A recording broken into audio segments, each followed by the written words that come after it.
Hey guys, it's a wonderful Wednesday, isn't it? I hope you're doing well today, and we're getting so close to our break. So I'm really excited. But I'm more excited to get through Number Corner today. So make sure you're making the effort to stick with me. You will need your Number Corner journal today because we will be working on a workbook page. We'll be talking about some multiples, and we'll be updating our calendar grid observation chart as well as our calendar collector for today. So get ready because we're going to get rocking. Here we go. Today is November the 11th. It is Wednesday, and I think it's a pretty good Wednesday so far.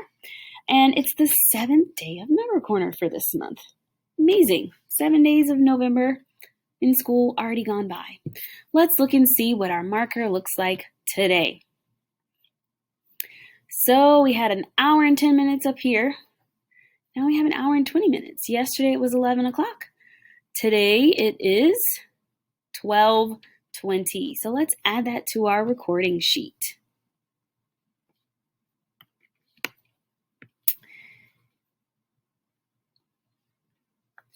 All right.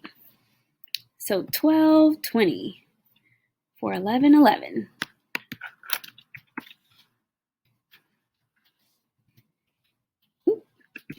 So here's the big question. Let's look back at this marker. Move this out the way. We see clouds in the sky. So we know it's daytime. The question is it AM or is it PM? Remember, AM is before midday, PM is after midday.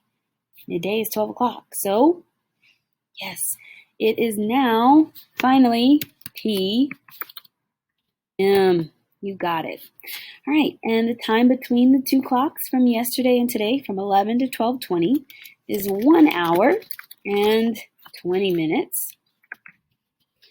And that gives us a running total of 12 hours and 20 minutes. That's how much time has passed since we started Number Corner this month. A lot of time, 12 hours and 20 minutes, just by looking at the clock.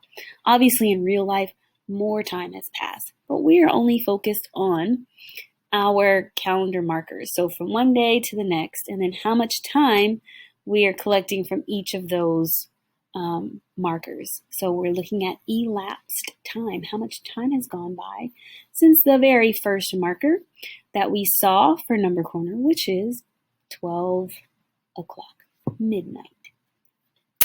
All right, now that we have updated our calendar, we've updated our recording sheet, let's update our collector.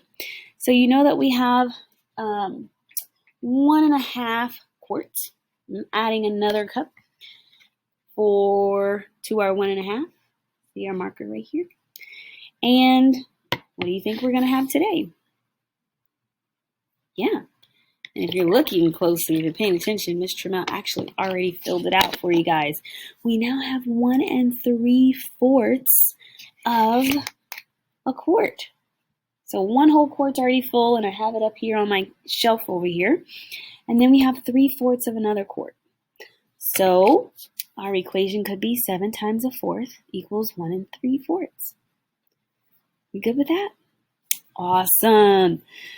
So let's get to our multiples. That way we'll end with our workbook page. The last time we talked about multiples of 2, multiples of 3, multiples of 6, multiples of 4, multiples of 8, and then we added multiples of what last time? Right, multiples of 5.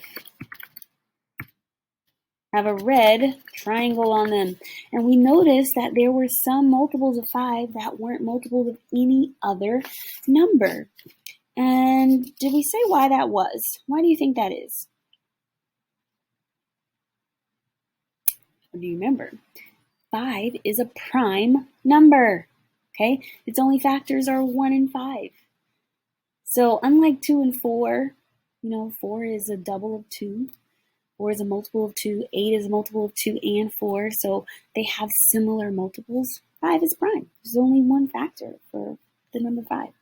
So I wonder what's going to happen when we add our multiples of 10 today. That's what we're adding today, multiples of 10.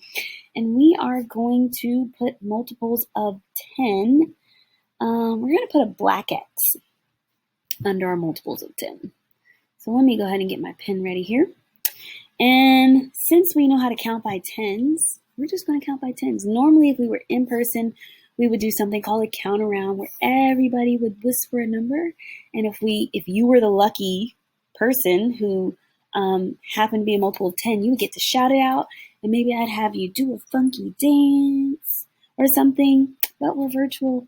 And since I know you guys can count by 10 because you've been doing it since probably kindergarten, first grade, second grade, third grade, you are ready for today's multiple. Okay, so let me ask you this before we get started.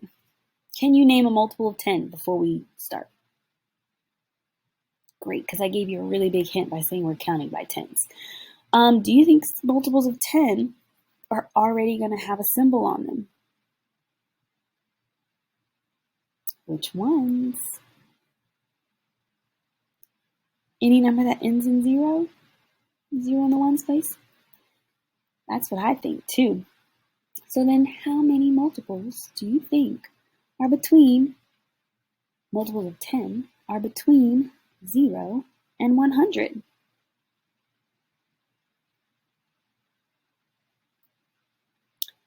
You got it. 10 most likely, because 10 times 10 is 100. Well, let's go ahead and mark some X's and let's just double check. So let's count by tens, and if you want to dance while we count 10, 20, then you can. You can count funny voices. But what I want you to do is count. That's the biggest thing. So let's start. 10, 20, 30. So far we've done 3. We're counting kind of slow because Mr. Mel has to have time to mark these X's. 30, and then 40, 50, 60. Ooh, look at all the multiples that 60 has. Fancy. Okay, 70, 80, 90, and 100. Ooh, let's show 100. Yeah, awesome. Now we've marked all the multiples of 10 on our number line. So, how do you think, last time we talked about how knowing a 5's fact could help you, or can help you figure out a 4 or a 6 multiplication problem.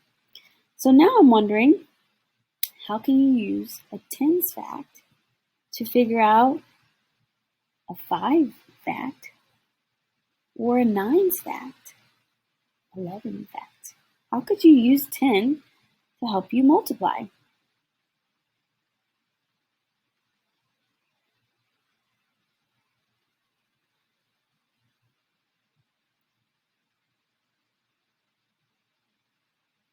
Right, so if you know multiples of 10, then let's say you're multiplying by 9, you would just subtract one group. If you're multiplying by 11, you could add a group. Multiplying by 12, you would add 2 groups. Or if you know your multiplication for 10s, you could easily do your multiples. You could find a 5 fact because you would just do a half 10. So let's say we had 10 times 13. Well, we really want to know 5 times 13. Instead of counting by 5 13 times, we could do 10 times 13, which is 130, and then cut that in half, which is 65. So 5 times 13 is 65. So we can use our known facts, especially facts like 10s and 5s, to help us find the answer for other facts. Okay? Do 10's multiples have as many factors as 2, 4, and 8?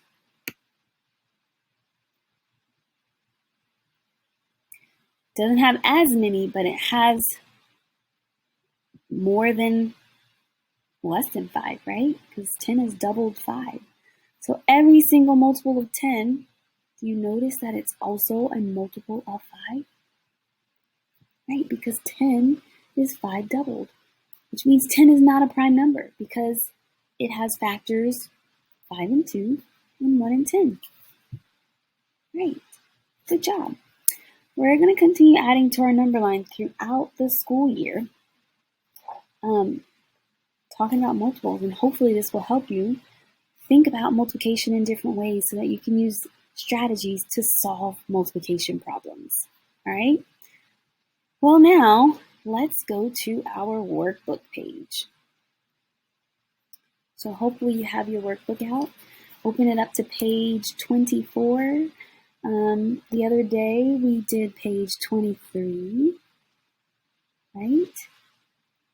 Right, so now you're going to have time to work on page 24. So I would love for you to pause this video so that you have time to work through it independently. Don't just let the video play.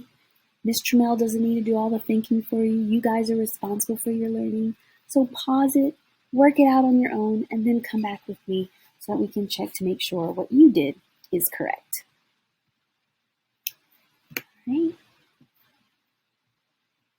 Were you able to work through the problems on your own? You paused the video, right? Right. So it says, make a prediction, basically. If we know our pattern right now is adding an hour and 20 minutes, what time do you think will be on the 13th marker? And you should have drawn your hands on the clock to represent that. The last time we saw on the 12th marker, you could see it on page 23, was 12:20. So actually it's not on page 23, but we could figure it out, right? It was 12:20, and I can double check that. Let's double check. Yes, so 12:20. So then the 13th marker.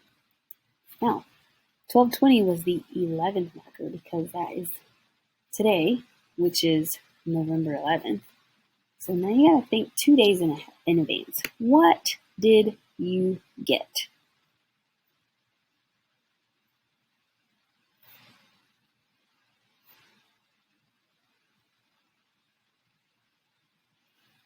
Okay, did anybody else get 2 o'clock? Great. So an hour and 20 minutes is being added every day so far this week. And on the 11th, we knew we had 12:20 plus an hour and 20 minutes would be 1:40 plus an hour and 20 minutes. So not 2 o'clock, 3 o'clock. Yeah. So our hour hand goes here and our minute hand would go here. Mr. Mel almost made a mistake. So glad I talked myself through that. It's 3 o'clock. 12:20 plus an hour and 20 is 1:40. Plus an hour and 20 is 3 o'clock. Okay? Let's look at the next one. How'd you figure it out? Well, we just talked through it. So now I'm going to write it out. I'm going to use my text tool here. 1, 2, 11 marker. It was 12:20. So the 12th marker would be 1:40 and the 13th marker 3 o'clock. The pattern is adding 1 hour and 20 minutes each day. So hopefully your answer sounds something like this. Something like this. Doesn't have to be verbatim, word for word. So if you didn't write exactly what I wrote, that doesn't mean your answer is wrong, as long as you explain how you figured out that it was 3 o'clock. So essentially we added 2 hours and 40 minutes to 12 o'clock, 12:20. 12:20 plus 2 hours and 40 minutes is 3 o'clock. Okay? Number 5, describe any patterns you notice in the markers so far and make some predictions about the markers that will come later in the month. What patterns did you notice? Right, it started at 1 hour and 10, went to 1 hour and 20 every day for the whole week. Yeah? So then what do you think is going to happen on next week? You think it's going to add 10 minutes? Maybe. Maybe it'll be an hour and 30 minutes. Right, so maybe it's going up 10 minutes each week. Awesome. Hopefully you notice that the pattern does last for a full week's period of time, okay? Right, so that is going to conclude our number corner for today. You guys have a great rest of your day. I'll see you tomorrow. Bye-bye.